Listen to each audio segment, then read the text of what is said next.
Arabian chicken மந்தி எப்படி செய்யலான்னு பார்க்கலாம். முழு கோழியை வாங்கி நல்லா க்ளீன் பண்ணி எடுத்து வச்சாச்சு. அதை கட் பண்ணி யூஸ் பண்ணலாம், முழுசாகவும் போடலாம். நாங்கள் கட் பண்ணி தான் யூஸ் பண்ணணும். இப்போ வெங்காயத்தை நல்லா வறுத்து எடுத்துக்கிறேங்க. வெங்காயம் இந்த கலரு ஆகணுட்டு. இப்போ வறுத்து எடுத்த உடனே இன்னொரு பாத்திரத்தில் எண்ணெயை ஊற்றி ஏலக்காய், கருவேப்பிலை, ரம்பலை போட்டு நல்லா வறுத்துக்கிறேங்க. நல்லா வறுந்த உடனே வெங்காயத்தையும் போட்டு நல்லா வதக்கிக்கிறேங்க. அதோட பூண்டையும் பொடிசாக நறுக்கிய பூண்டையும் சேர்த்தாச்சு. சேர்த்து நல்லா வதக்கிட்டு ஒரு 2 ஸ்பூன் இஞ்சி பூண்டு பேஸ்ட்டையும் போட்டு நல்லா வதக்கிக்கிறேங்க.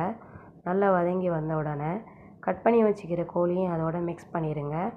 அதையும் போட்டு நல்லா வதக்கிக்கிறேங்க. நல்லா வதங்கினதுக்கப்புறம் இப்போ மந்தி மசாலா அதையும் 2 ஸ்பூனு சேர்த்துக்கிறேங்க.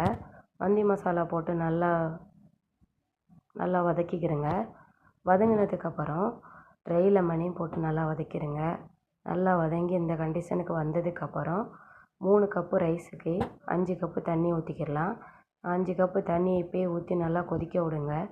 நல்லா கொதித்து கிளறி விட்டுக்கிறங்க. இப்படி கிளறி வந்ததுக்கப்புறம் இப்போ அந்த சிக்கனை நம்ம எடுத்துடலாம். சிக்கனை எடுத்து அதுலேயும் மசாலா தடவி அதையும் ஒரு அரை பொரியல் பொரிக்கணும். இப்போ 2 ஸ்பூன் மந்தி மசாலா, 2 ஸ்பூனு மிளகாய்த்தூள், 1 ஸ்பூனு தயிர் ஆப்ஷன் தான், தேவைப்பட்டால் கலந்துக்கிறேங்க. நாங்கள் டேஸ்ட்டு நல்லா வரணுமே, அந்த டேஸ்ட்டுக்கு வரணுன்ட்டு தயிரையும் 2 ஸ்பூனு சேர்த்துக்கிட்டோம். இப்போ அதோட சிக்கனையும் நல்லா மசாலா பரட்டிட்டு இதையும் தனி பாயிலில் போட்டு வறுத்து எடுத்துக்கிறேங்க. நல்லா சிக்கனை பொரித்து எடுத்துக்கிறலாம். இப்போ சிக்கனும் இந்தளவுக்கு நல்லா பொரிஞ்சு ரெடி ஆயிடுச்சு. இப்போ அந்த கொதிக்கிற தண்ணியில் அந்த அரிசியை சேர்த்துருவோம்.